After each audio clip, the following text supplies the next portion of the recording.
Assalamualaikum warahmatullahi wabarakatuh. Apa kabar untuk anak-anakku semua, siswa kelas 11? Semoga masih dalam keadaan sehat walafiat. Kita masih belajar dari rumah.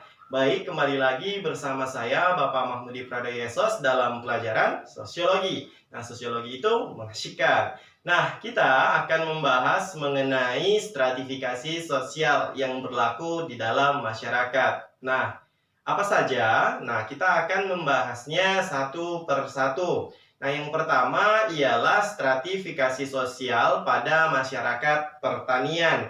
Nah, kalau pada masyarakat pertanian, stratifikasi sosial itu terbagi menjadi 3 kelas, kelas atas, kelas menengah, dan kelas bawah. Nah, siapa sajakah mereka-mereka yang berada di setiap kelasnya? Nah, untuk kelas atas, stratifikasi ini diduduki oleh mereka-mereka yang memiliki lahan, yang memiliki rumah.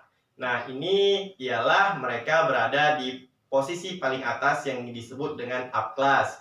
Nah, untuk pada masyarakat pertanian yang menempati posisi kedua ya atau posisi menengah, ialah mereka-mereka yang tidak memiliki lahan, tetapi mereka memiliki rumah dan pekarangan rumahnya. Nah, sedangkan untuk yang berada pada posisi terendah atau kelas bawah, ialah mereka yang tidak memiliki lahan dan mereka yang tidak memiliki rumah. Nah, ini berdasarkan dari kepemilikan tanah. Sedangkan yang berdasarkan mengenai ekonomi atau masyarakat pertanian dari segi ekonominya, nah terbagi juga menjadi 3, yaitu kelas atas, kelas menengah, dan kelas bawah. Siapa saja yang di kelas atas? Nah, berdasarkan masyarakat agraria atau pertanian yang berada di kelas atas ialah mereka yang memiliki simpanan lahan yang mencukupi, kemudian juga mereka yang memiliki usaha. Nah, ini berada pada kelas pertama, yaitu kelas atas. Nah, sedangkan untuk yang kedua ialah mereka-mereka yang memiliki lahan tetapi mereka tidak memiliki usaha. Nah, ini ditempatkan di kelas yang kedua, yaitu kelas menengah. Sedangkan untuk yang ketiga ialah mereka-mereka yang tidak memiliki lahan dan mereka tidak memiliki usaha. Nah, ini ditempatkan pada kelas ketiga, yaitu kelas bawah. Nah, itu ialah pembagian kelas sosial pada masyarakat pertanian. Nah, yang kedua ialah stratifikasi pada masyarakat feodal.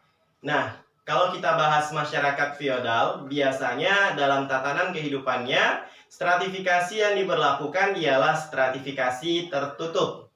Nah, pada stratifikasi masyarakat feodal juga terdiri dari 3 kelas, kelas atas, kelas menengah, dan kelas bawah. Nah, siapa saja yang menduduki? Nah, pada posisi pertama, pada kelas atas, diduduki oleh mereka-mereka yang memiliki kekuasaan. Contohnya ialah raja, ratu, pangerannya, putrinya, dan sebagainya.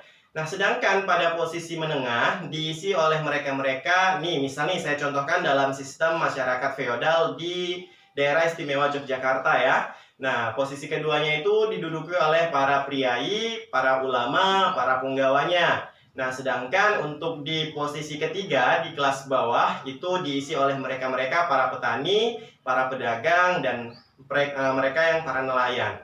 Nah, itu merupakan sistem feodal yang ada pada masyarakat di Yogyakarta. Yang ketiga ialah stratifikasi sosial yang berlaku pada zaman Belanda datang di Indonesia. Nah, pada zaman Belanda juga terdapat 3 stratifikasi atau 3 golongan untuk elemen-elemennya. Nah, siapa sajakah yang menduduki posisi menengah, atas, dan bawah?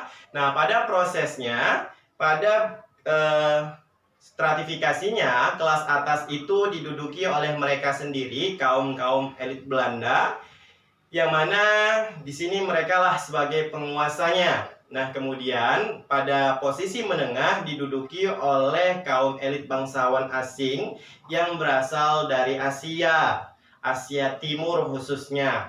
Nah, yang paling bawah diisi oleh mereka-mereka bumi putra. Nah, di sini maksudnya bumi putra itu merupakan eh, masyarakat asli Indonesia itu sendiri. Nah, ini sistem stratifikasi pada zaman Belanda masuk di Indonesia. Yang selanjutnya ialah stratifikasi pada masa saat penjajahan Jepang di Indonesia. Nah, pada stratifikasi ini terdapat 3 golongan. Golongan atas, menengah, dan bawah tetap sama, tetapi yang berbeda ialah mereka yang menduduki. Nah, pada posisi paling atas, kelas atas diduduki oleh mereka kaum Jepang itu sendiri. Karena memang pada penjajahan Jepang, Jepanglah yang berkuasa atas Indonesia. Nah, namunnya beda dengan stratifikasi pada zaman Belanda. Nah, masyarakat Bumi Putra itu berada di kaum atau di elemen kelas menengah, kelas di tengah. Nah, mereka tidak dijadikan sebagai kaum bawah. Nah, sedangkan yang ada di kaum bawah itu atau kaum terakhir itu ialah bangsa Eropa dan bangsa Cina yang ada di Indonesia. Nah, itu merupakan stratifikasi yang terjadi pada masa penjajahan Jepang di Indonesia. Selanjutnya ialah stratifikasi dari zaman modern. Nah, pada stratifikasi modern ini terbagi menjadi 3 kelas juga, atas, menengah, dan bawah. Kelas atas diisi oleh mereka para profesional. Nah, yang mana mereka merupakan elemen tertinggi dalam masa modern ini. Kemudian yang kedua ialah semi profesional atau yang kita sebut dengan profesional awal yang baru merintis. Nah, sedangkan yang berada di kaum bawah yaitu mereka para buruh. Nah, itu merupakan stratifikasi yang terjadi pada masyarakat modern. Nah, demikianlah pembelajaran kita pada kesempatan kali ini mengenai stratifikasi pada elemen-elemen kemasyarakatan. Saya Mahmudi Pradaya Esos pamit undur diri. Saya akhiri. Assalamualaikum warahmatullahi wabarakatuh.